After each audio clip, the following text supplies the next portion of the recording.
4, 3, 2, 1, play. go. It's happening. The good Jason movie. Paramount logo. Boy, it's been the last of the Tommy Jarvis trilogy. It's been a while, gotta say. Yeah, you enjoyed a nice dinner. I went and drank a cup of tea and had to take a big long urinate. Paramount Pictures presents a Terror Inc. production. Terror Incorporated. That was not in any other Friday movies. They bit the bullet. They're like, we're going to produce this under the name Terror Incorporated. Terror Incorporated. I don't think I'm singing that right.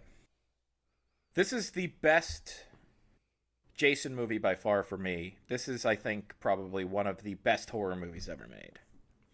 Oh, Tommy Jarvis. A little more doggy-ish. Actually, I say that people think we're out of sync because I was pretending the dog was Tommy Jarvis, but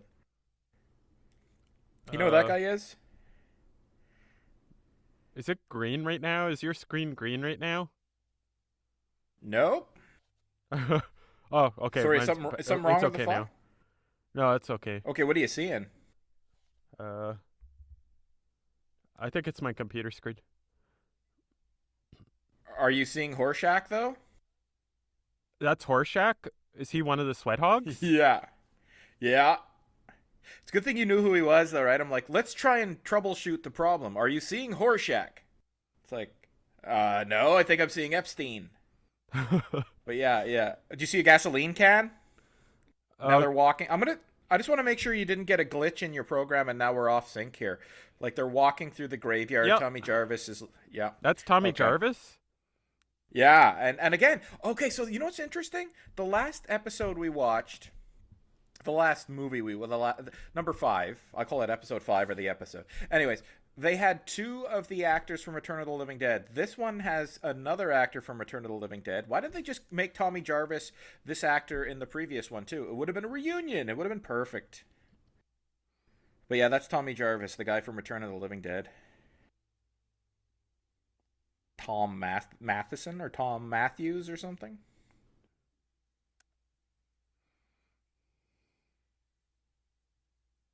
So I don't understand why they bury Jason and they give him his own tombstone, and he's a known murderer.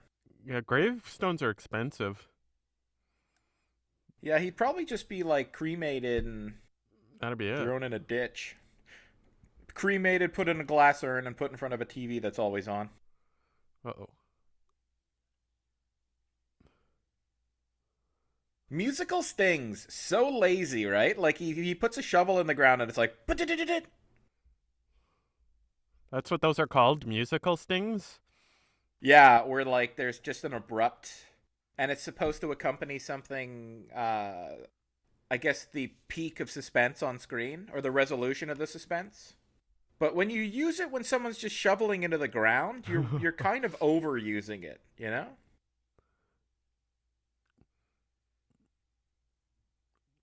I would assume that it would take like 5 hours to dig someone's grave up like that, minimum.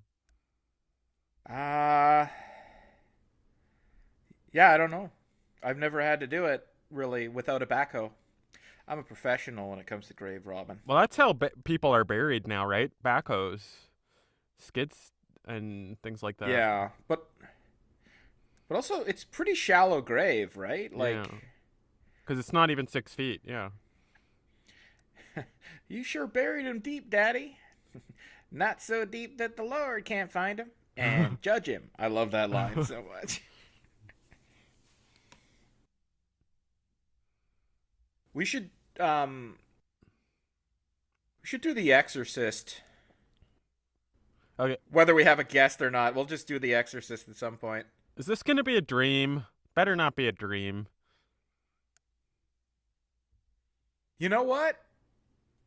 I don't know. I don't remember so well, but I'm pretty sure they learned their lesson from the first movie. And that's actually saying something because nobody really ever learns their lesson with horror sequels. It's just, let's make them, get them one and done in the can, and then we make the money.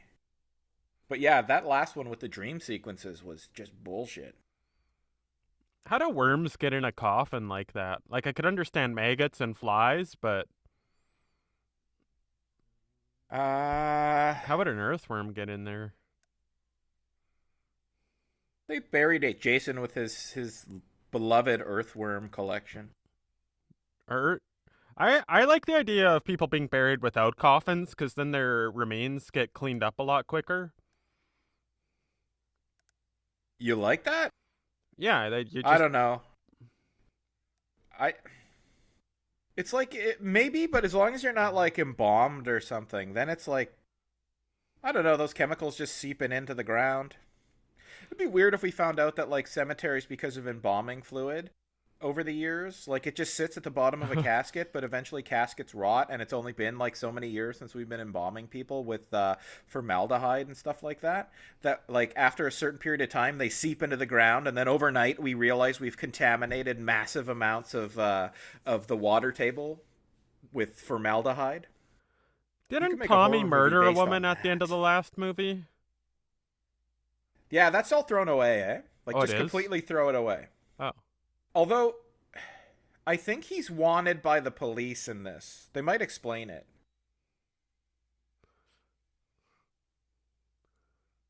see, I want to stand up like on that movie Misery. You know how she says, "I stood up in the middle of that movie and screamed. I saw that car go over. They didn't get out. They cheated us." What was that? In That was in Misery. Misery? Yeah. Well, like in Oh. this, we saw his body covered with maggots, and now all of a sudden he's like a fully fleshed corpse. Oh, didn't the lightning give him a little the lightning gave him skin.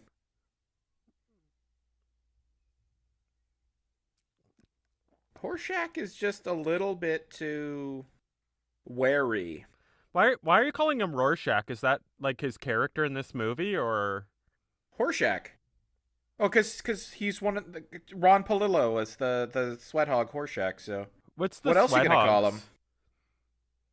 Well, you knew. You didn't you just say sweat Well, hogs? I only knew that from The Simpsons, where she's like, Oh. Oh, I'll explain during the it's a credits. Let's TV show, just right? And Yeah, yeah. Welcome back, Cotter. Mr. Cotter. Mr. Cotter's a corpse who teaches these kids, and they bring him back to life by stabbing him with the part of a gate to a cemetery, and lightning strikes. And then they light him on fire. And it'd be funny if I just keep describing the movie and that's what I tell you Welcome Back, Cotter is.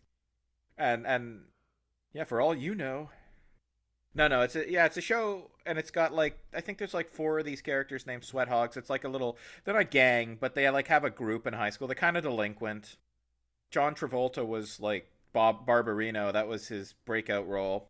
Washington, Epstein, and Horshack were the others, and then there was Mr. holy Cotter, the shit! teacher, and his wife. Ah. Welcome back. Welcome back, Mr. Voorhees. Mr. Voorhees. This is the one where Jason becomes a Oh, supernatural being, then, right? Because the others, it was, I guess, kind of possible, but not anymore. well, you've been watching the first of the first trilogy, right? Like the first one, he wasn't in it, Yeah. but then he was supposedly drowned. But what happened at the end of the third one? I forget. Oh, I thought he got strangled or something. Didn't they hang him or something? oh okay. So he could have survived.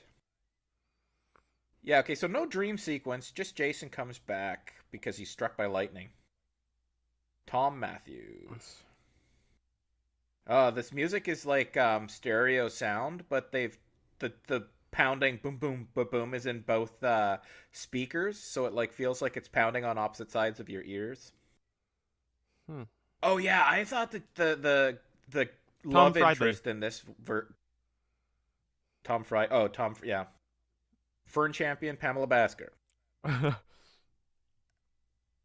Harry Manfredini. It's funny you want to do like a sync up for people by reading these people's names, but a lot of their names are just very cumbersome to say. Bruce Except for Bruce Green. Green. Good old Bruce Green. Yeah.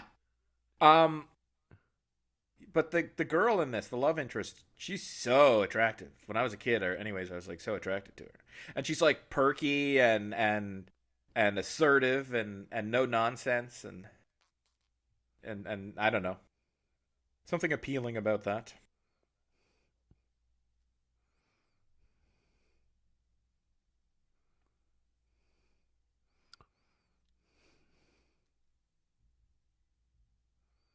Help! Help! What the?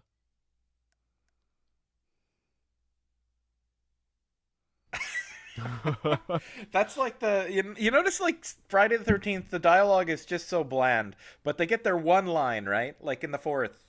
I'll tell you where I'm going. I'm going crazy. And then this, you know how to make an entrance? Are you a showbiz kid? Because you sure know how to make an entrance. And then there was a single line in the last movie, and I can't remember it, but it was right out of like a 1940s screwball comedy.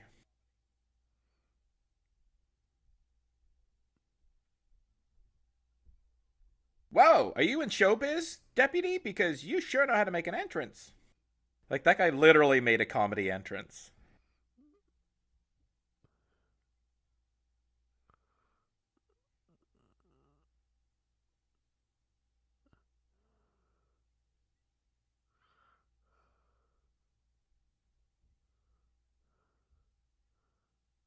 uh,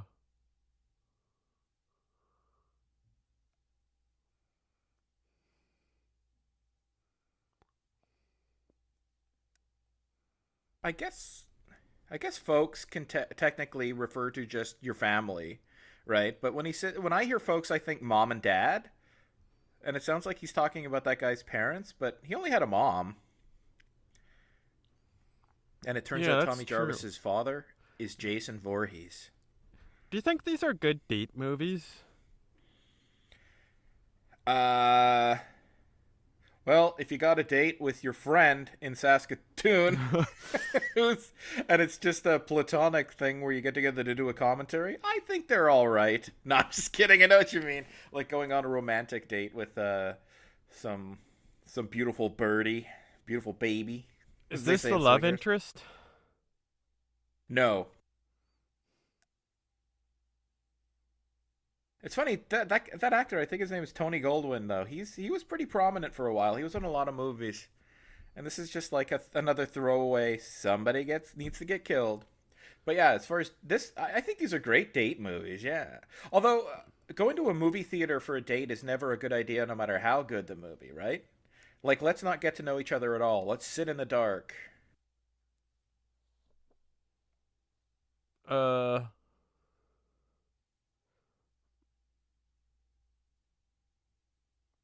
I was about to call that a dune buggy, punch buggy. There's no way that we can do this. We're not even married. What are you talking about? Having sex in the car.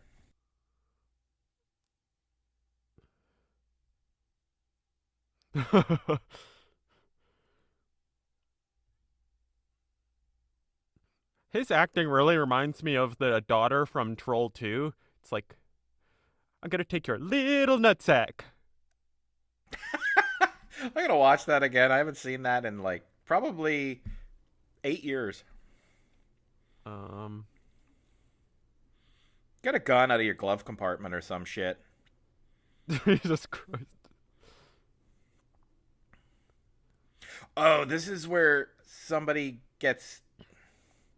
This is like one of the grosser kills, just because of the look at location of the body that this guy gets skewered in. look at the little gun though. It's like just all lined up. A tiny little gun, a tiny little car. Look how little the gun Tiny is. car, tiny gun. Big balls on that guy though. It's like a starter pistol. I've never seen anything smaller. This is a good scene.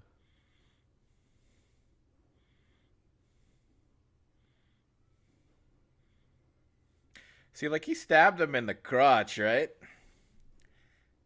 I think it was a gorier scene and they Blah. edited it down so that they can get the R rating. You. Ah, my shoe! You are guilty of nothing. my jacket. Oh, yeah, the old cliche of the person who's clearly the target of a sadistic killer who doesn't want money, offering money. Just take my money, man. Look, I got millions of dollars. I can give you some of it. I think everything's going to be all... Whoa! Oh. I actually feel sorry for her. That's too bad. Don't worry, it's all a dream. Oh, so it's like a subtle commentary on consumerism. That's what happens. You get immersed in credit culture, and you just go down in flames. It was all a dream. Literally. Everything's a dream. Although there weren't literally flames. Yeah, this girl I thought was so great. But it's like more her attitude.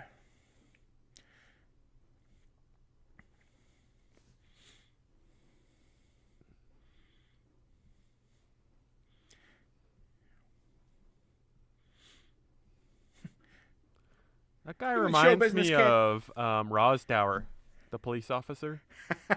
Rowsdower, Rowsdower. Sort of, yeah. Except Rowsdower was a little more burly. He kind of looks like a young John Carpenter mixed with Rowsdower. Yeah, he does look like John. Yeah, that's exactly who he looks like. Holy shoot.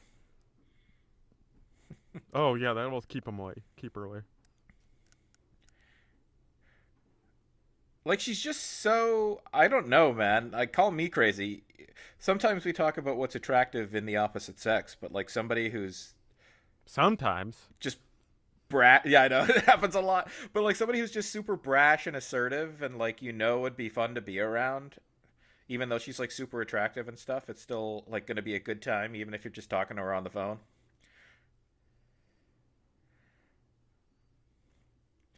That's what that guy's looking at her like I was looking at that girl when I was 8 years old and saw this for the first time.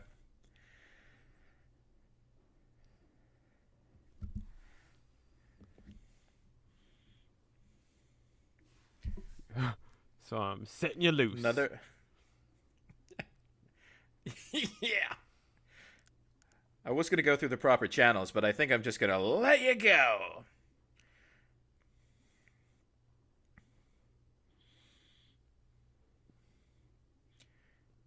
Does that answer your question? How about this body language? I am gonna get blamed for this. Who's gonna blame him? Horrible impression of Dick Miller. What? Who's gonna blame him?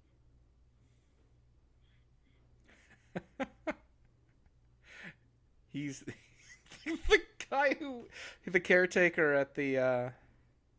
Oh, okay, so I get it. It's like some writer was like, if we don't explain how they deal with Horshack's body, everyone's going to be asking, where's the guy who died? Because in Friday the 13th movies, everybody cares about where all the corpses end up.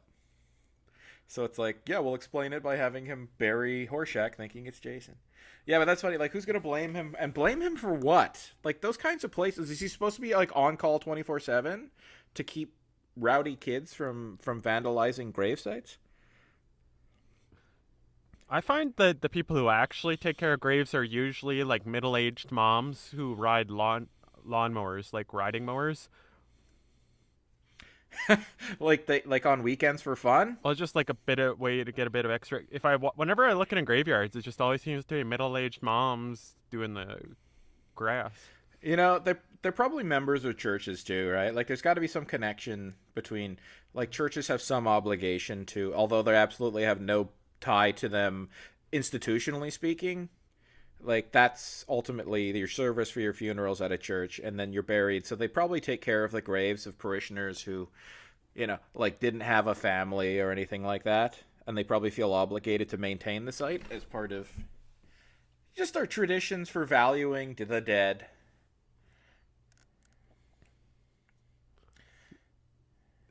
So you say this is the best Friday the 13th? For one reason. More Tommy Jarvis. More Tommy Jarvis than you can handle, baby. Oh. Oh, yeah, it's sort of like a Meatballs meets Friday the 13th. Are you ready for the summer? Someone's got to be carrying a Game Boy or something like it. Just got to be the nerd kid. It'd be more like those Tiger games, right? Yeah. Are you ready for the slaughter? Ugh. Thank you, Sandra Bernhardt. I thought she was going to say O.J. Simpson. Yeah. I would rather deal with Jason than O.J. Simpson. Oh, yeah. Stupid comedy relief here. Comic relief. So you're really going to stand by your assertion this is the best Friday the 13th. Okay. Oh, it's fun. Remember how I had that explanation in the Simpsons commentary about creamy content? Yeah. Like, it's just no matter how bad it gets, you feel good watching it. It goes down smooth. It's got a texture to it that is just pleasing. That's this movie for me. It's creamy. Are these twins?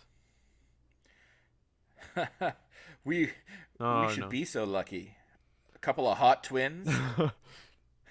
Again? No. It'd be funny though if that's that's like that joke in The Office where Dwight runs up to Michael in a bar and Michael's talking to a beautiful woman and she's really interested in him and Dwight's like, "Michael, I found twins." And Michael's like, "I'm sorry, but I gotta go. You understand, right? Twins." And he thinks they're twin beautiful women. And then he goes over and Dwight just found two guys who look like that. It was really funny. But it's like Friday the 13th Part 4 had the really attractive teenage girl twins. Well, they're more like 25-year-old women. This movie has... middle-aged. So they are twins. I'm not imagining it. No, I don't think they're twins. Because I've seen the one actor before. And they have slight different... But they could clearly be brothers or related. It's Bob and Harvey Weinstein. Yeah. I was just looking for, like, what's a good last name for two guys who look like that? That's exactly who they are. They even look like it. Just ugly as sin. One's overweight. They're both receding hairlines. Harvey Weinstein's one of the few people I know who actually looks better now than he did like 35 years ago.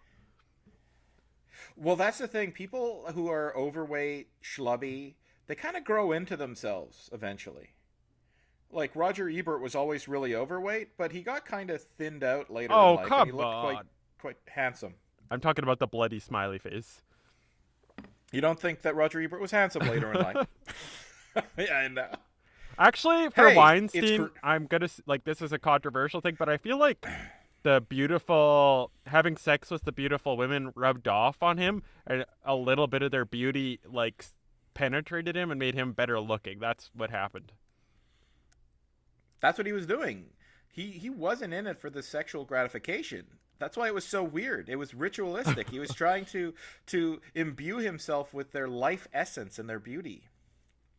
And clearly it didn't work very well, but it kind of worked. Well, it worked as good as you could hope with Harvey Weinstein. It's like... yeah, he'd have to do that for 1,000 years. It wouldn't be commentary if Weinstein wasn't mentioned. It wouldn't be a commentary. Sorry.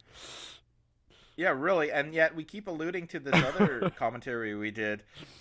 We got to put it out soon because our 92 views will just shoot up there to like 137 views if we put out the Weinstein commentary. I was gonna say it's kind of funny, right? Like Weinstein reveals himself to be a monster, and you have to admit he hasn't been proven guilty. But once someone reveals themselves to be at the very least a scuzzball and not very respectable, like. It's all is fair in making fun of their appearance and all the things like that. Like I wouldn't, and yet I don't know. He looks like the guy on the right looks like Weinstein when he was young. That's what's funny. You've looked into Weinstein's life, eh? Like you know more about him than I do. Like his youth, his family. Yeah, his daughter still hasn't added me on Twitter. I don't think it's gonna happen. Once these commentaries go mainstream, boy, she's going to be like... she's not even going to know that you friended her. She's going to be adding you. She's going to be seeking you out. Yeah. That'd be sweet. Yeah, right. These commentaries go mainstream and she listens to them. All we're doing is saying nasty shit about her dad. Yeah, but I only say good stuff about her. Yeah, but... Girls and their fathers. Oh man, did you happen to check out the last track? I'm just worried that I'm gonna be clipping here. I didn't check it. Oh no, because I didn't upload it even, so you couldn't check it. This movie makes light of death and murder. I guess usually they can't really criticize Friday the 13th for being sexist because like there's like a kill count on both sides. Yeah, and more often than not, it's the women who are the heroines. Yeah, that's true. I mean, although you don't see a lot of dick shots. Yeah, but if guys had the equivalent of like women have multiple aspects of their physique that are very, very titillating. Men, I don't even think like a man's genitals are interesting to look at for most heterosexual women, right? Like why would they care? But women have, they have like, they got the butts, they got the legs, they got the boobs, they got it all. So it's like if men had the equivalent of something to look at on their body that women could react to the way men react to boobs, you'd see a ton of them in this movie. Because it's just an easy way to get an audience. Men are insecure. Like, did you know that the guy who plays Tommy Jarvis shows his, I don't know, his nipple hairs? Ew. Yeah. I'm lost. I don't know how it got to the point where he's running off.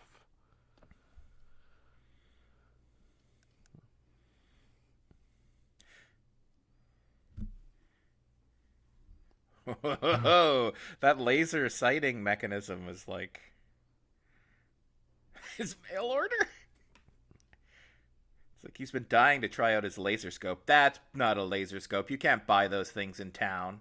No, it's mail order.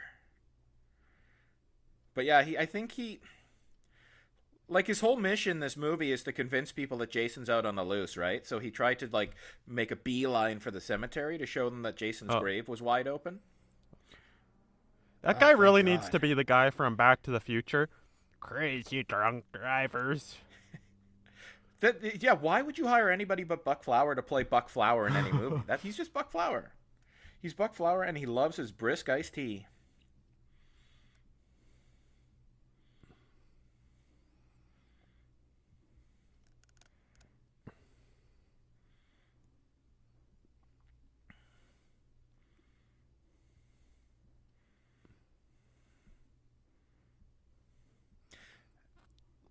It's funny, like they're setting this up as though she has to keep going.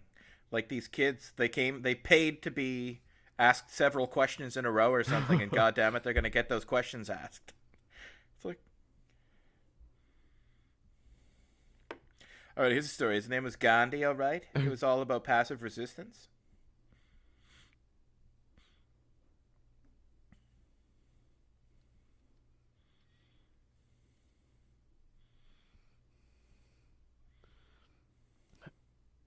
Having cuts in the knees looks pretty cool.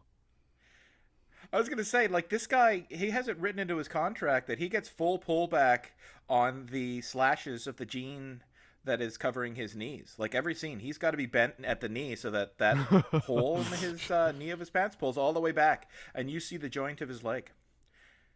It's like, hey, man, I am cool with my pants. But it is cool. It's like a look that nobody really replicates anymore. You get jeans now, and they have, like, actual wear and tear, like, in the manufacturing process, and the holes are very carefully put in your jeans, but they're never ripped so much that you can see somebody's knee. I used to do that all the time. Actually, it would happen by accident, but I'm starting to think I should do that. Be like this I'm starting to 35-year-old do guy that. walking around with ripped knees. Who do you think you are? And why stop? Why stop at the knees? I'm gonna cut the crotch out of my pants and walk around town tomorrow.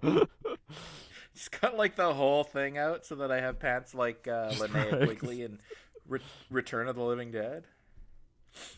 This is gonna end good. Old people who are in physical labor jobs are pathetic. They have to turn to drink. turn to drinking old liniment. I would love to be a I grave imagine- digger. Gravedigger? Like the monster truck? One of Jason's friends is a grave digger. That's one of our friends, Jason. Oh, yeah. Like I was like thinking in the movie, like Jason's friend is a gravedigger. You know, the old man with the booze goes back to his little shack and Jason's there. You could have like a fake out. It's like, Jason, how you been, buddy? It's been forever. Nah, but okay, yeah. Who's his friend is a gravedigger? Well, I mean, okay, it's like I guess he has to cover him up though. That's the thing.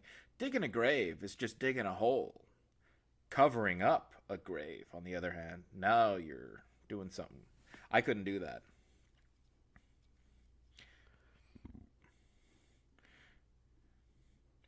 It's a big stone bird's big stone poop. Boom. This is a more lighthearted Friday the 13th. Well, that's what's funny, right? It's clearly lighthearted and everything's goofy and jokey, but they're killed in just as gruesome as ever of ways. Typical alcoholic, totally in love with the fact that he's finished all his booze. Uh-oh. That was awesome. But it's like, is this the 3D Friday the 13th all of a sudden? Stay here. I'll be back. He's like brave. Nah, he's just trying to get away from that scene with his very prim and proper girlfriend. Yeah, you stay here, church lady. I'm going to split. You've been watching too much Saturday Night Live. I was thinking the church lady today would not be an actual person in a church. It would be the people I talk about on these commentaries when I get political, progressivists. Oh, she got both of them. Yeah. He's a more economical killer in this one. More efficient. Well, I showed you that picture. That girl has a tattoo of Freddy Krueger's claw on her arm, and then she's on Robert Englund's website, and she says, "Oh, me and my dad used to watch all your Nightmare on Elm Street movies together, and then my dad passed away, so I got this tattoo in remembrance." So it's like this girl's happiest memories was watching these movies with her dad, and she grew up to be a hot girl. So she's a fully complete human being. She's got the tattoos to prove it.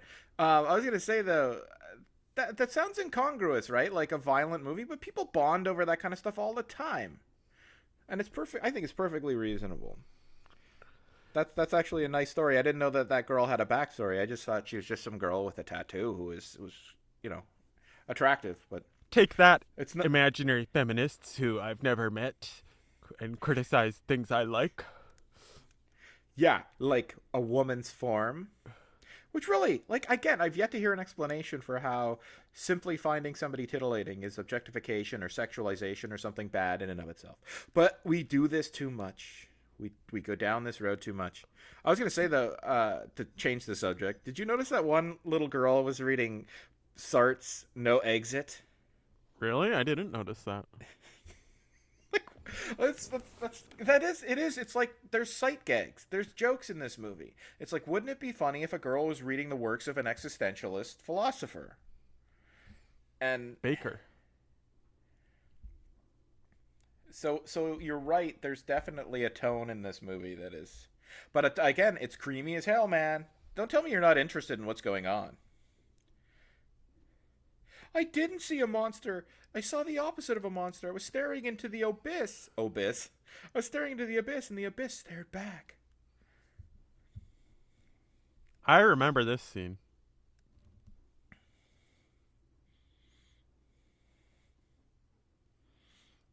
Something happens that none of these kids get killed, but I forget what it is. Yeah, like some saving at the last second.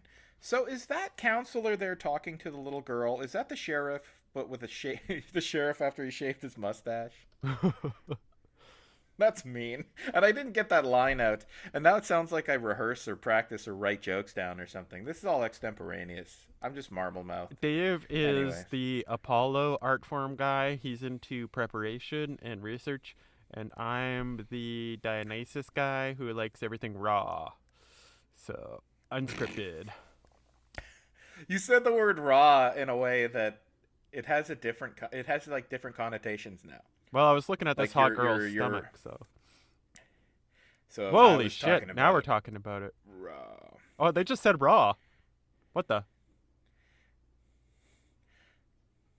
This is cool. I never understood this scene. Are they actually having intercourse, or is she like just dancing around and they're preparing to have intercourse? I don't know. Oh yeah, like, because they're okay. Clearly, they're not. That's not how people have intercourse, right? Like that's how a person who's never had intercourse 10 minutes. thinks people have intercourse. Well, it could be like some Japanese fetish thing. Like, you know how when guys go to Japanese soap lands and they're not allowed to have sex, so the girl just rubs the guy's dick outside of her between. Sorry, what? Yeah, I know all about that. No need to tell me. I actually don't. Okay, but yeah, okay, that's it though. It's like they're not doing this weird thing that they do in Japan. They're having fake movie intercourse. I thought she was. Oh, he came already? Not the end of the song.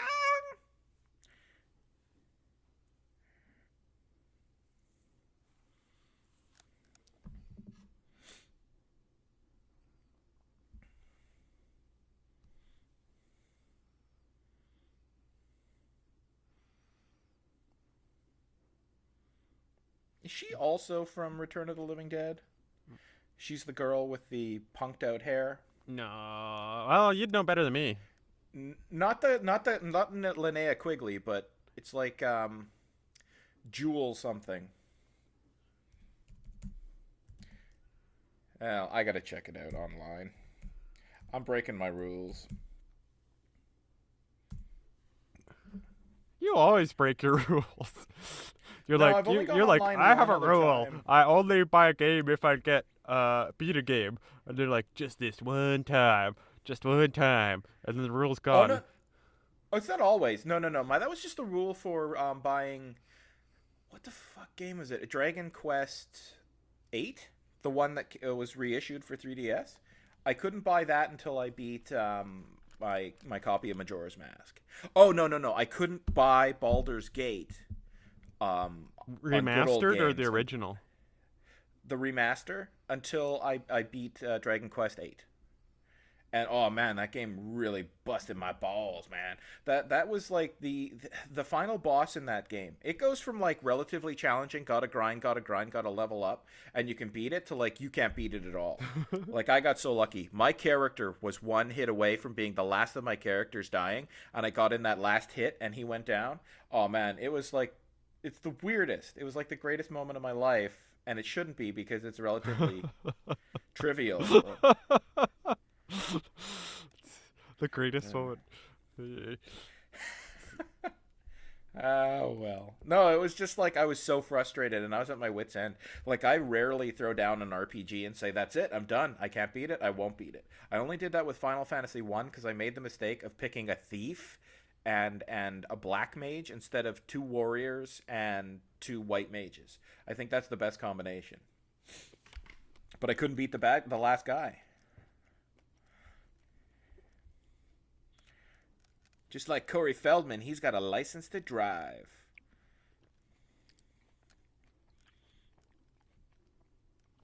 If I had a ton of money, I'd buy one of those RVs. That'd be awesome. Yeah, I was thinking, like, I might just buy one of those while I'm working to build a house on my farm lot and just live in it. But then if I could afford the gas for it, I would just live in that. Drive around, go visit people. They'd be like, yeah, it's always great when he comes to visit because we don't have to prepare the house at all.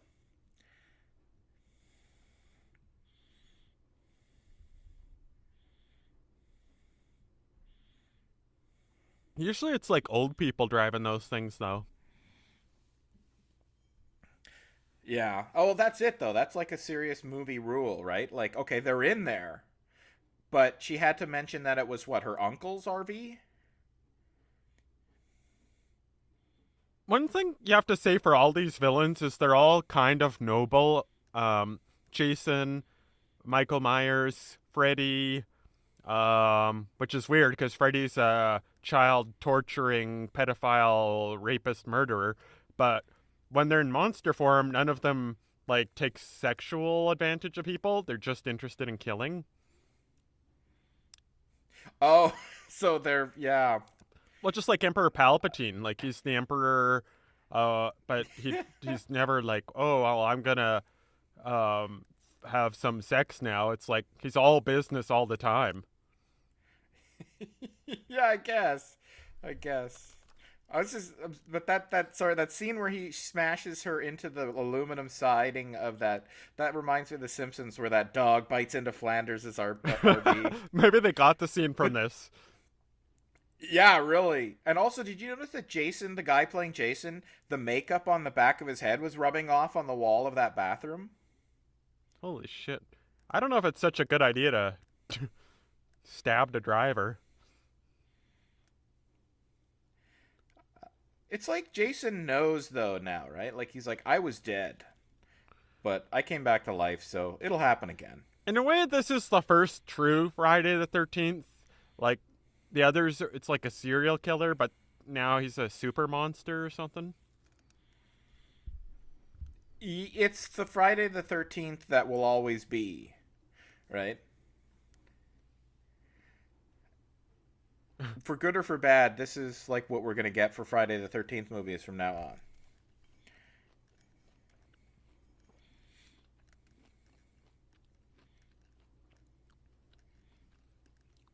Yeah. Or I'll accuse you of being in show business. Imagine if John Carpenter was your dad and a police officer. You don't have to. Imagine no longer.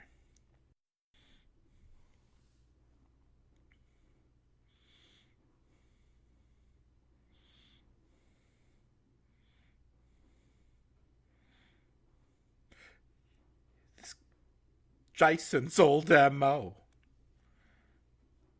You better get down here. It's like this movie has Horshack and Barbarino.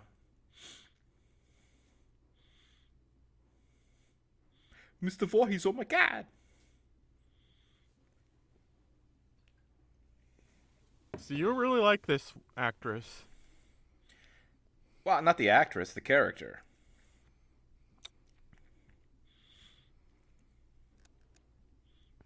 She's a firecracker. She's a firebrand. She kept her arms crossed when she was alone in the room.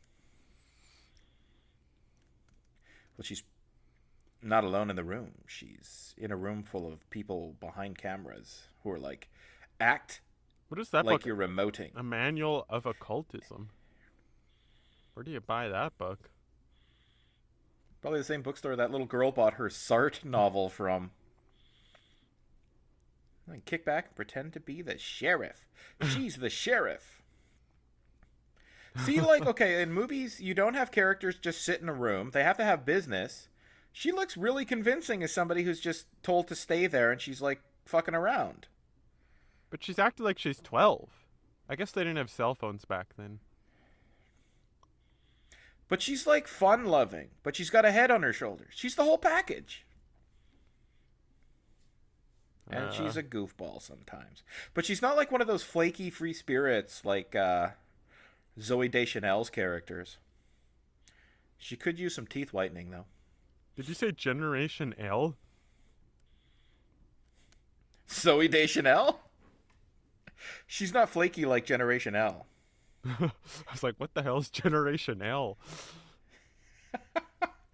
Generation L. That's the it's Generation X, but they're not so cynical. So that guy's from Return of the Living Dead.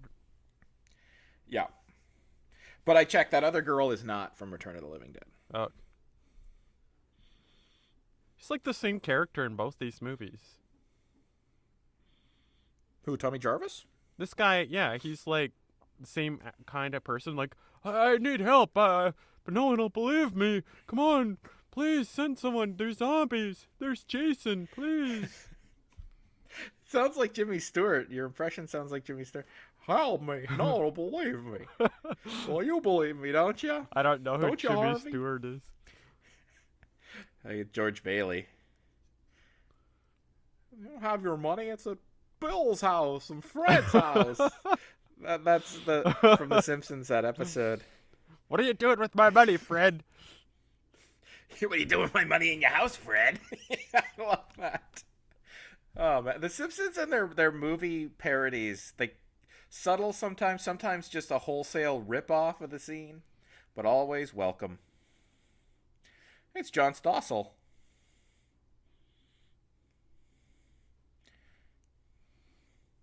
This is why government-run police services just don't work.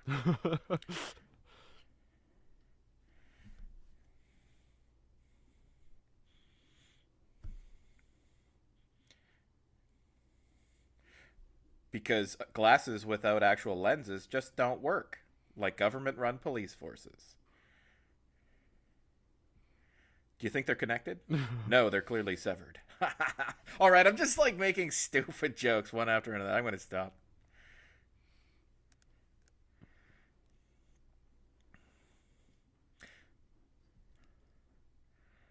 Oh, this is the also wow. Any other Friday the 13th?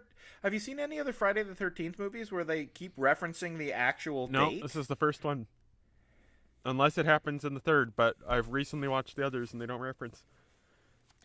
Yeah, and so they keep. Well, you know what today Men is, at don't you? Play. That's weird. Yeah, and it looks like it's what's his name? Alexander Goodenough on the cover. We're nihilists. Yeah, well, that's the thing. That one character, it looks exactly like Alexander Goodenough. Give us the money, Lebowski.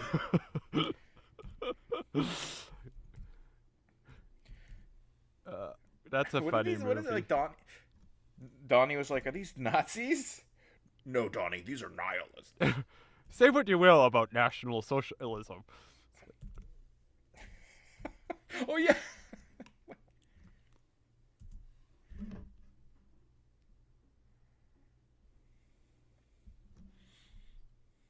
Go back to sleep with your makeup on. Yeah, and don't forget to wake up with your makeup on. I think I'm going to go to sleep. She's like, I know what I'm going to do. Put on more makeup before bed. Oh, so she's a baker. She's like, I'm going to drink 3 regular Cokes and not give a shit if I gain weight. Lemon lime Bruce? I thought it said cinnamon buns.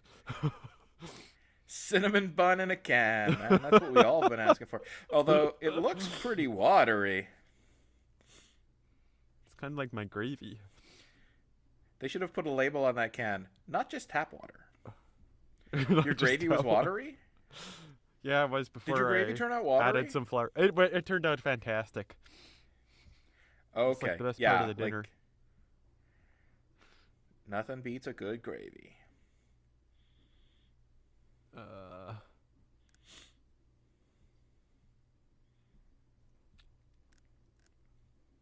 Oh no. I like this girl. I don't want her to die. Oh no. Yeah, she's probably... Holy shit. She might pull through.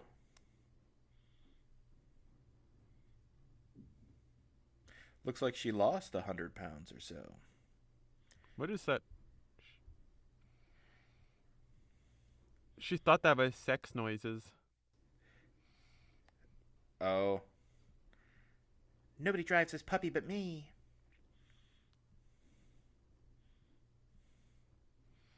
But she's really helping a murderer a lot. He's not a murderer, is he? Oh, yeah. No, but she doesn't know that. But he did kill Jason twice.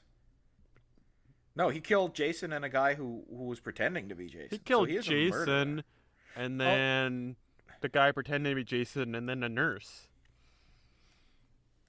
Oh, well, we don't know. But I thought, yeah, that's it. He actually was put in jail because he grabbed a gun at a police station, which is a major offense, right? But I've been reading too much Sartre. Nothing exists. It's like, oh, Jason exists. Phew. I was gonna say, yeah. So I thought he was in jail because he was wanted for like not murder necessarily, but going crazy. But I guess he didn't kill that nurse. Maybe that. I guess you said, like you said, that was thrown away. Like it never happened. What's that? Whoa. Whoa. Hey, The Breakfast Club.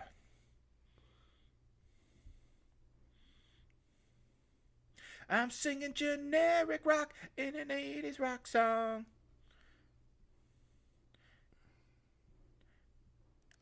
Here comes the chorus of the rock song from the 80s.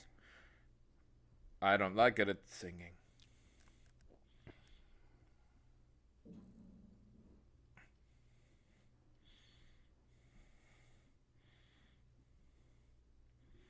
Oh, all of those things would make a horrible enchilada. Real tinny.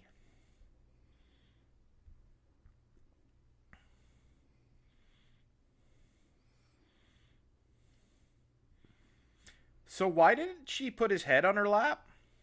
I don't know.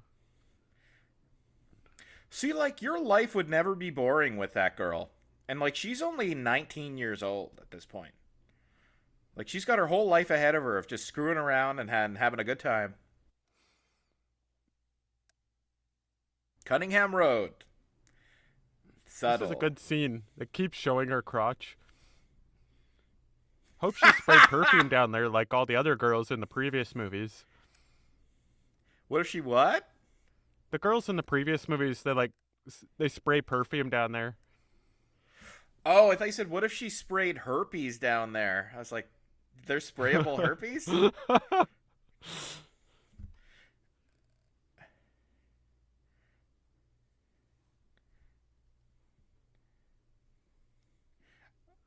Tell me you're not in showbiz, otherwise I'll have to shoot you. Why do you keep saying you're not in showbiz? Because that first scene when Tommy Jarvis burst in there, he pulls his gun out, right? Because he burst in a little abruptly. So every time he holds up his gun or someone walks in the door, you make the joke, the callback. Are you in showbiz, kid? Like every time he points a gun. If you're in showbiz, I'm going to have to shoot you dead.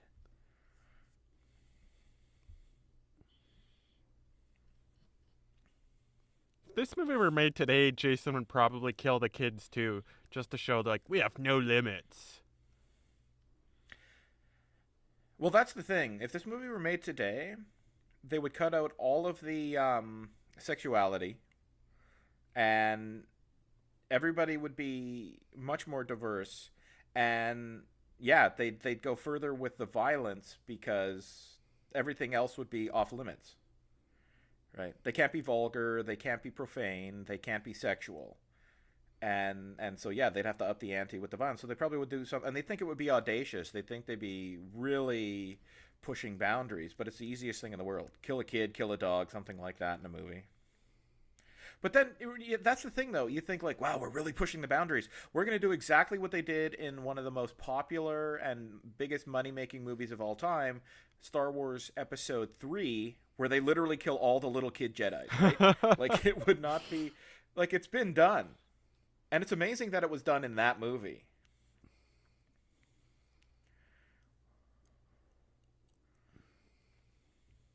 That little girl just pointed in every single direction as though she was suggesting, let's go here, let's go there.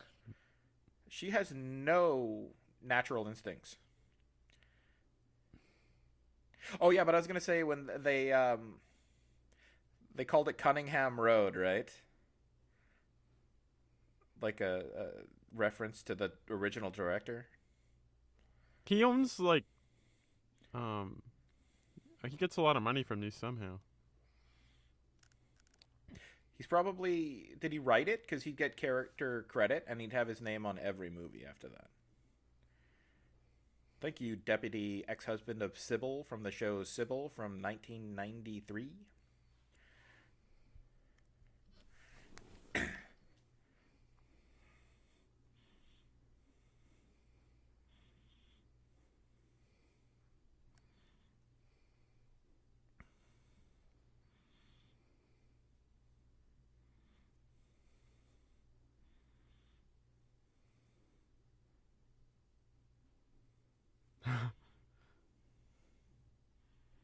That guy's like a weaker voiced Dolph Lundgren.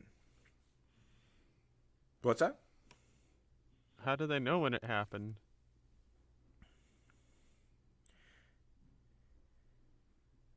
Because when they stabbed the guy through the head, they stabbed him through his head watch, and it broke, and the watch stopped at the exact time that he died.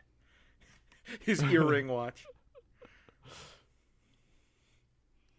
I like this police officer. He just nothing will persuade him that this guy is in it. He's kind of like the Catholic Church or something. Just nothing can persuade him that his beliefs are mistaken. Nothing, no fact will dissuade him. It's like, what about the fact that carbon dating suggests that the Earth is older than 7,000 years? It's like, Tommy Jarvis did it! I mean, God did! It's like, what about there's hundreds and hundreds of trillions of stars? Did Jesus go to all these other planets too? No, they're all empty. Yeah, every single star suggests a possibility of a solar system where they know there's planets there. No, they're empty. It's an illusion. God put it there to fool you.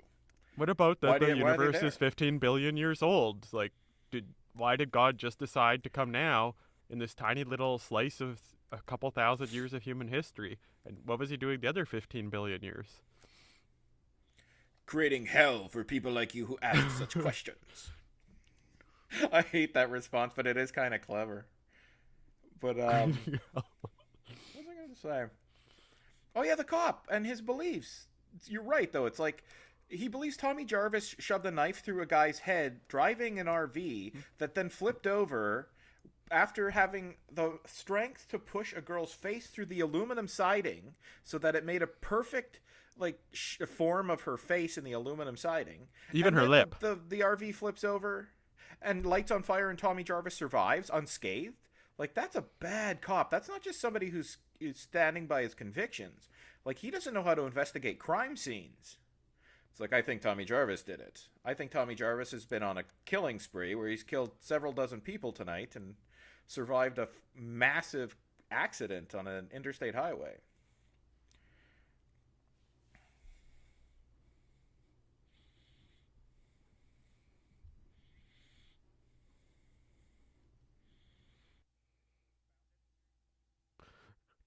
Don't worry, Dave. Jason Voorhees has said he's gonna go into treatment. He's going into therapy, and he's sick and he needs help, so he's gonna get it. What is that in reference to? I'm not Weinstein. Getting, that's a reference to something. Ah, yeah. I was like, okay, real life. I was like thinking, what movie is that from? Like, right. Weinstein's not just going to get help. Weinstein had the nerve to say, hopefully a second chance. Like, what are you going to do, Weinstein? Hopefully get a second chance. It's like, that's not up to you. You should be saying, hopefully I can try to make amends. It's like 30 or 35 years of this consistent behavior. Don't I get a second chance? Yeah, you had that second chance 40 years ago. And then you had the third chance, the fourth chance, the fifth chance.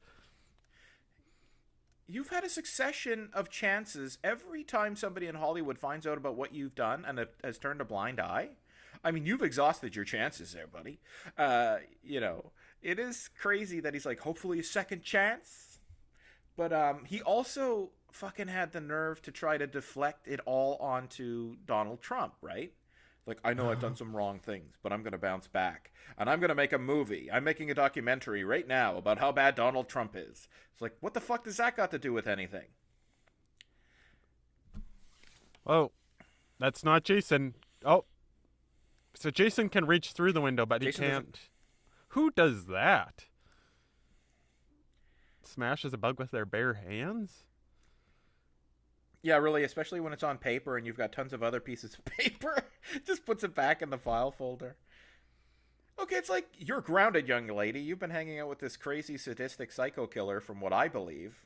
Yeah. Now spend the rest of the evening next to him. Like Scheming. they're acting like he's got detention from high school or something. Like I don't see what the note said. Tommy Jarvis does? I didn't see her message there. It said, "Get over here and put your face in my crotch." Is this formatting? Was this film cut off or something for formatting, do you think? By the.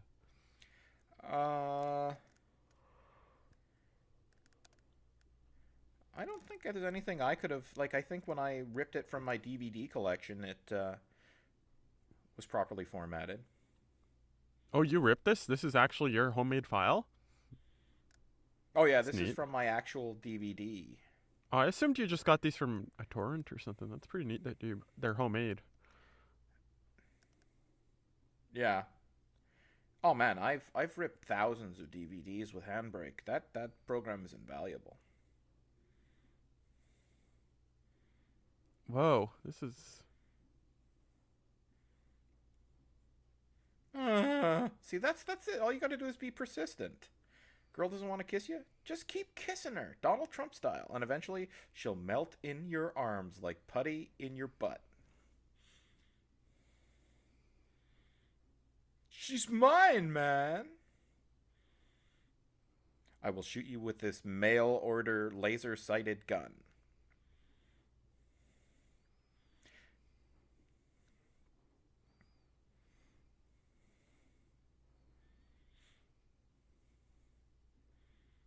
It's scary having a gun pointed at you.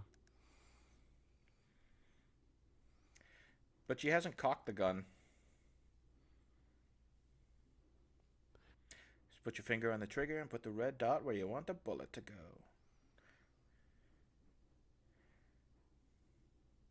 Yeah, really, she hasn't cocked the gun. Oh, she's got her finger or her thumb over the hammer, though. If this happened to me and I was the police officer, I'd be like, before this happened, I'd be like, are you really sure you want to do this? This is a very serious crime. You put the gun down now, I'll forget about it and I won't tell your dad, but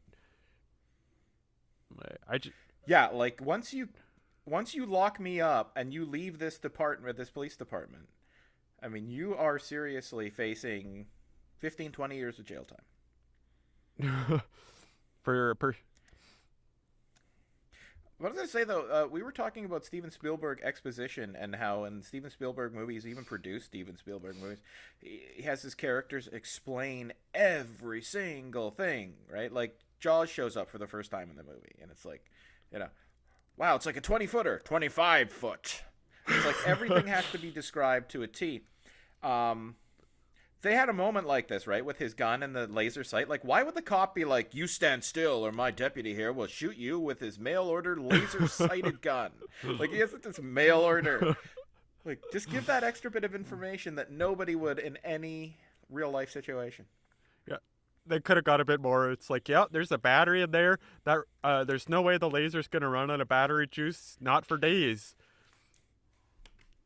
It takes 2 D-cell batteries. You know how much power there is in 2 D-cell batteries? You know what magazine he ordered that from? That's exactly what it'd be like for Like, Spielberg. he got that from Sharper Image. He also has a subscription to GQ. What? I forget how the kids get out of this, but they don't. None of them get killed, but I forget. I forget how. Although I think he throws one of the hamsters at another hamster and they both explode. Yeah, I don't know why they keep cutting to the hamsters. What do they represent? This movie's deep.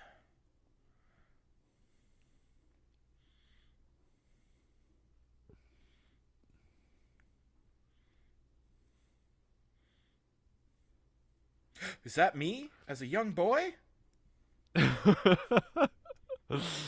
Like Jason. They never tried that again, right? Like, Tommy Jarvis should be like, shave all the kids' heads. It'll really fuck Jason up. It's like that scene in the Terminator where they flip on all the switches in that whatever manufacturing plant, And it's like, so it can't track us. They'll just throw a bunch of bald kids in front of Jason.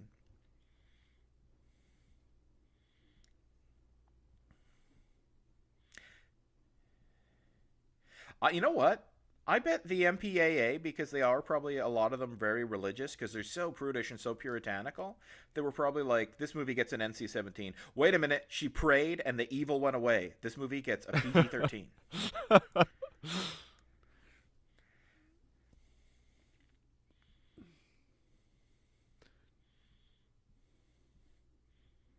Anything that don't belong.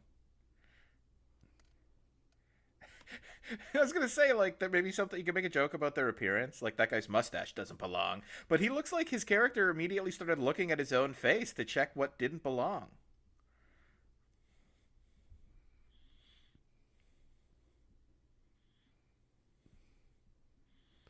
You know, the last names, except for Jarvis, obviously, but a lot of the last names are not low budget or low rent horror movie director last names, but like just kind of the horror movie directors who didn't really get their due, like Sean Cunningham. His last name is Garris. There's a director named Mick Garris who's done a lot of interesting things, but never really ever got his due. Like, what did he make? I believe he did Critters too, but he made that TV show. Why am I blanking now? Masters of Horror. Oh, that show's Produced it, he scary. directed a few episodes. But yeah, and it was really good stories and great. Like, he got all the big directors: Toby Hooper, John Carpenter, John Landis. The one that I always remember is from Takashi Miike, the guy who made Ichi the Killer, and it's like one of the two most horrific things I've ever seen. I've never seen that episode. That's the one episode I haven't seen. Yeah, it's like banned from TV. It's just this horrible long torture scene on an island full of prostitutes, and one of them steals a ring, so they start torturing one of the prostitutes to find out she's framed by another of the prostitutes. So Jeff watching content where prostitutes are treated poorly? I'm just kidding. But it is, though. This is like the third commentary in a row where there's been the mention of... I like Takeshi Mike or Mike or Beat Takeshi Kitano or Takeshi, whatever his name is. He's got like a billion different names, right? Everything he does is really good. Even Takeshi's Castle that they turned into Most Extreme Elimination Challenge. I love that show. It's so funny.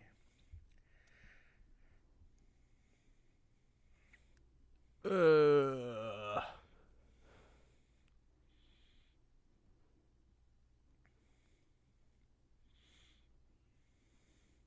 Boogeyman! The Boogeyman!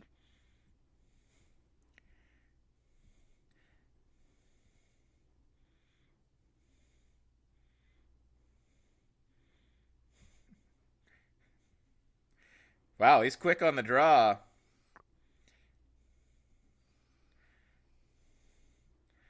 Oh, that lack of pressure. See, it's so subtle. The kills in this movie are so subtle, right? Like, they have a more gory cut of this movie somewhere.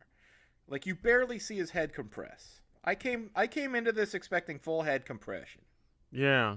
There's a scary man. There's a scary man. John Carpenter to the rescue. And Rowsdower. John Rowsdower. One thing I've got to say about MST3K is they originally didn't script the show, and then they decided it was better when they did script it. But they've got so many references. It's like they have the obscure reference book, and that, like, I can't keep track of their jokes. Like, 19 out of 20 of the things I say, I don't know what they're talking about. Yeah, I loved that when I was a kid. I didn't get any references, and they were just funny sounding. And you're like, that's so inside. I don't know what this is, and I love it. but it's also, like, they made that show before there was the internet. Where did they go to get that information? Were they just pop culture junkies and also history buffs and everything? Like, in between, like, they would pull out a reference to a historical figure. Like, their main thing was a character would look like somebody in real life, and they would pick out the perfect person, and it was the perfect person, but they had to be a celebrity to a degree. So if it was like an ancient historical figure, if it was like a singer who was popular at the time, if it was like an old actor from the 30s, they would have that reference. Like, where'd they get the information? I've I love that I've show. watched the annotated ones on YouTube, so it's like you're watching the movie and you have the MST3K commentary, and then you have like little subtitles popping up through the whole thing, so you can read what they're talking about. But it's quite the process. So it's like trivia information? I gotta watch that. I didn't know that was available on YouTube. It's like the same rollover.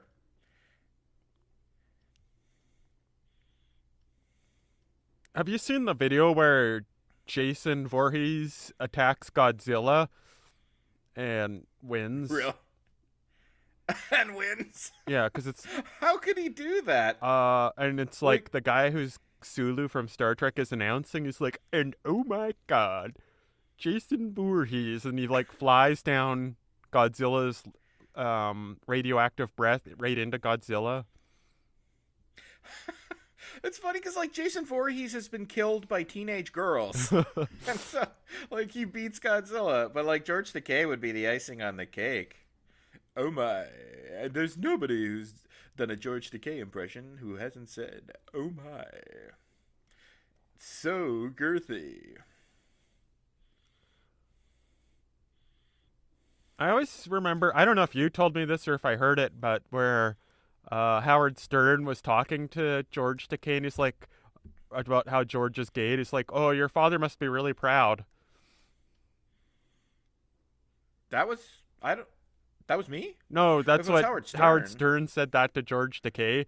Like when George was talking about his boyfriend or husband or something. He's like, oh, well, your dad must be really proud or something. It's like, burn. I'm just thinking that, like, if like you probably don't have many friends who talk about Howard Stern, if any, other than me. No, it'd be you, but Right, I 'cause don't he's know not- if it was you talking or if I actually saw that. Yeah, because I don't remember saying that about George Takei, and I've never even heard that. So it could have been just listening to Howard Stern or getting information somewhere else. But if it was one of your friends who said it, it would have to have been me. You'd think, right? Like, you have any other friends who are? No, you're Stern the only fans? one who likes Howard Stern. Yeah, that's weird. I'm amazed that guy's not more popular.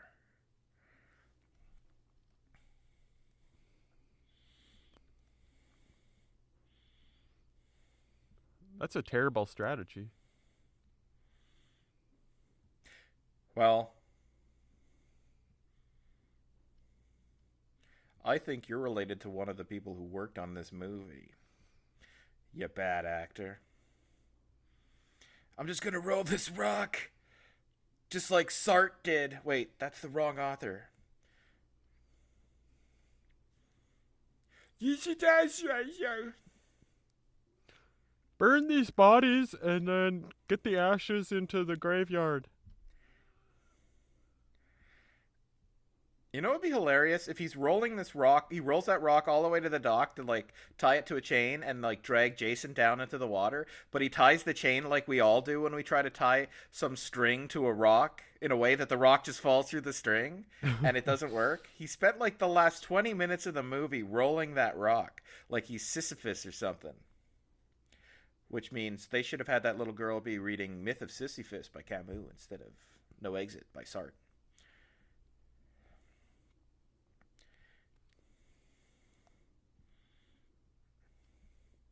So he might have escaped but he goes back because his daughter is now in trouble. Noble to a fault. Wow. That's probably the most I've ever seen another human hurt Jason with just the power of his own body. You should be able to kill him with that stone.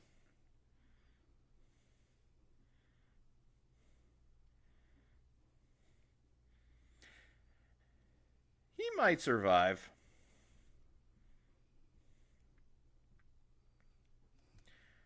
But really, like in the up to now, that guy is the most badass character in this whole movie series because he took down Jason barehanded, then kicked him in the gut and rolled him over, and then kicked the shit out of him a little bit.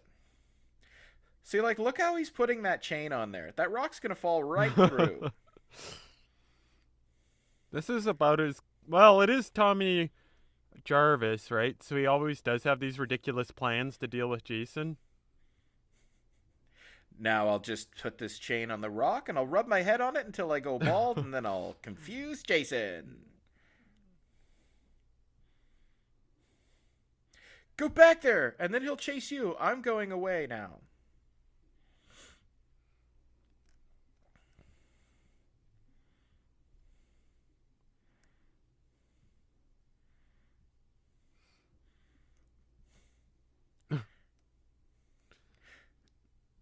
Megan, no, do what I'm doing. Escaping in a boat while little kids are being imperiled. But I don't understand why he says no. He's gonna use Yeah, his. don't go save those.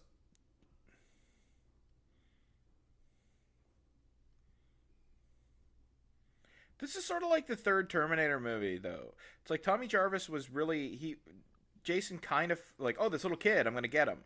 Oh, I didn't get him. He killed me. Now he's my nemesis, even though he wasn't in the middle movie. But now it's like this is John Connor in the third Terminator movie. Jason doesn't care so much about Tommy Jarvis. You could argue that it was Jason's spirit, um, in the fifth Inhabiting movie. that guy. Yeah. And you'd have to argue that, otherwise that movie's a complete wank.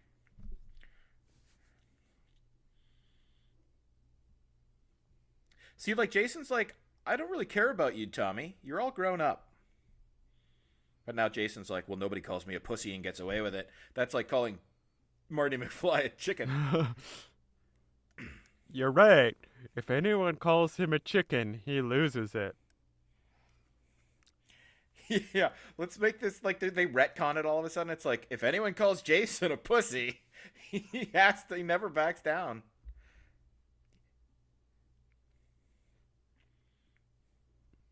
Oh, that's right. Lakes tend to get deeper.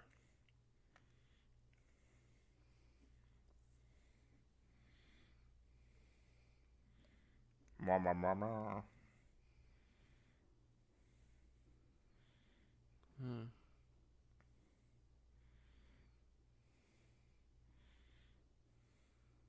Okay, he can barely roll that rock over. How's he going to get it off the edge of the boat?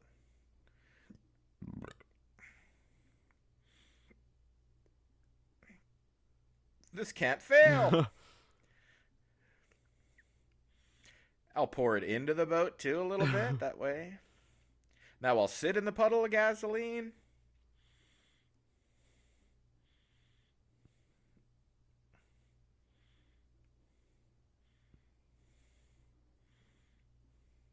It's funny that they put in the sound effects of fire clearly burning wood.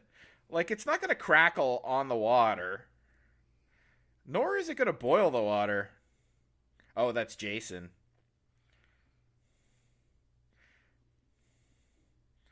Fake out. Faked you out.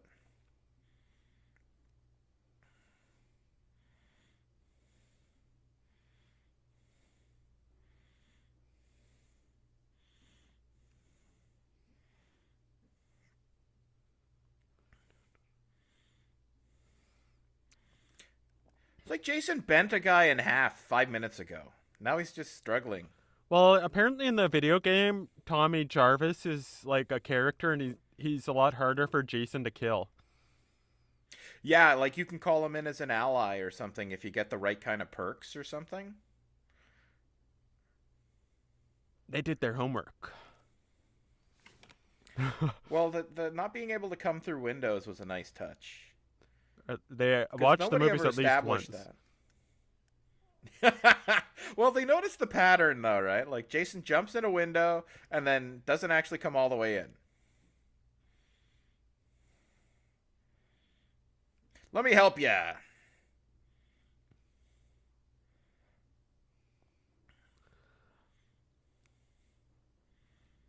I think I remember discussing this in elementary school, how, Jason had to die when he was in Crystal Lake. There's something about being in Crystal Lake that it would kill him. It's the water. It's pure crystal Pepsi. You had you watched these movies back then?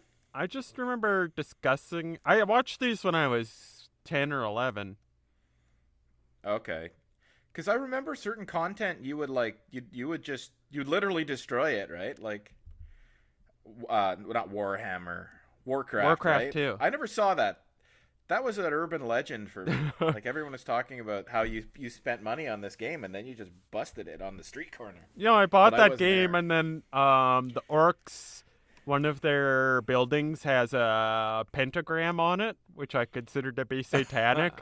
And so, even though I liked the game, I decided to bring it to school and snap it. Which is the reasonable thing to do under those circumstances? Well, I can't sell Well, it, it's just right? a gesture, right? Think about it like this. I guarantee you that got back to one of the girls you had a crush on in middle school, and they were like, he did that? They wouldn't necessarily be like, interesting, but they'd know your name. Well, at another time, I found $20 on the ground, and then I went up to a group of them, and I was like, "Did any of you lose money?" And then one of the girls is like, "Yeah, I did." And I was like, oh, "Okay, here you go." It You was the didn't test red-haired them? one, Fred. Oh, yeah, I know her name. I'm not going to say it on the commentary, though. Who? Did you just say a name? Did you say a name, man? Oh, yeah. Uh-oh. We'll have to, I don't know. I wonder if we have to worry about saying other people's names. Anyways, there's a movie going on here.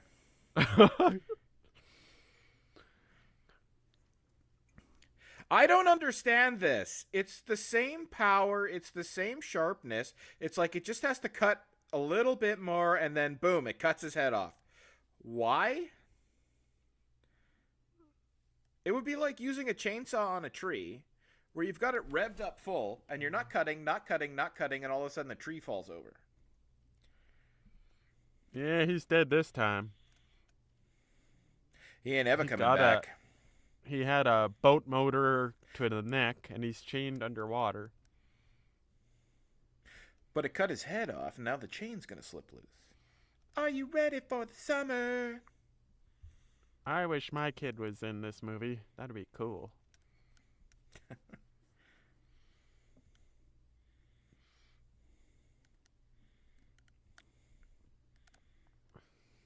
And then after she's in this movie, she's like, I want to be an actress. I was like, no, you'll never be an actress. I forbid it.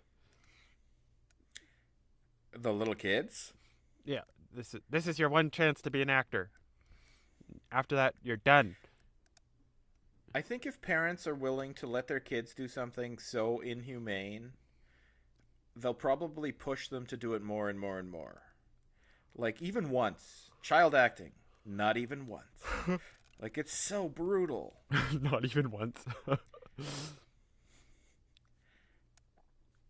I wish I did. That's like the saying that you hear it too much. But I guess I had to say it. You can't always avoid popular slang and idiom.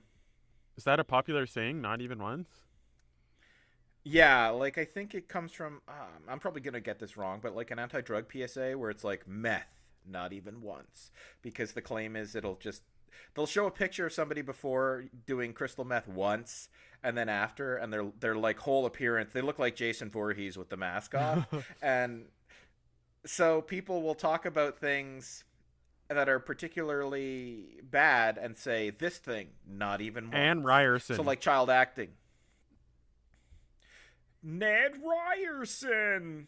Tony Goldwyn in the movie for like 30 seconds. Okay. Pretty big actor for a time. I'm already able to get into Protestant heaven, Catholic heaven, and Jewish heaven. So now I want to get into Muslim heaven. So I'm going to say the magic words. Ash, Hadu, Allah, Ilaha, Illa, Allah, Wa Ashhadu Anna, Muhammadan, Abduhu wa Rasuluhu. I said your words. We just turned a We just turned 180 degrees in terms of political correctness. I Unless you're serious. I said the words. It's just like from Army of Darkness. Yeah, I was gonna say. I'm gonna say the words too. Klaatu, Farata. But I was gonna say, now that you're a Muslim, silly Muslim, don't you know that heaven is a place on earth? It's not anywhere you can get to. It's a state of mind. Man, You're Muslim now, you know. I am Protestant, Catholic, Jewish, and Muslim. I am the world giving itself a hand job. You're somebody who's just painted a target on his back. Good thing this is completely anonymous. Don't ever say our last names, or else you're gonna be. There's a word for people like you. A Jewish Muslim. I don't think you're gonna make it in this world, man. Although it is kind of interesting. It's like if someone ever asks me, "Do you know anyone who's Jewish?" I'd be like, "Yeah, I know a Jewish person, a Muslim person, I know a Catholic person. His name is Jeff." Like, what? It's funny though. Your approach to religion is like, "Yeah, I'm just gonna join them all," because that's the thing about all major world religions, right? Except for maybe one, they're carefully designed to only allow you to be a member of one of them at a time. You know. Just gotta play the odds. But you're a pluralist, and I respect the hell out of that. Oh, this song is for you. You're a dangerous man. Hard Rock Summer. You know, whenever I see Muslim girls with the head garment thing, I find a lot of times they're actually pretty hot, but I'm like, yeah, those girls are badass. How do you mean badass? I don't know. Well, I mean, I know I'll get into trouble for saying this, but if you're gonna stick to that religion and you're female, whoa, you gotta learn to put up with a lot of shit. You gotta have a thick skin. Oh, God. I just ate a horrible orange. Ugh. God's punishing me for my blasphemy. Was it yellow? Ugh, it was terrible. You might have ate a lemon. Friday the 13th, Part 6, Jason Lives. Stay tuned. No, this is the end. This is the end of the Tommy Jarvis Trilogy. Yeah. We might do another Friday the 13th somewhere down the line. Maybe the second best in the series, Jason Goes to Hell. Now, speaking of blasphemy, that's film buff blasphemy. That was a good one. That was the best one. I like the second one. Yeah, I gotta watch those again. Well, I mean, the first two are it's probably, for me, it's like 6, then Jason Goes to Hell, then 2, and probably 1 after that. But all right, man. That's the end of the movie. We're going to end this bitch. Kate. Oh, wait, I want to take that back. You count it down. Are we going to end this thing?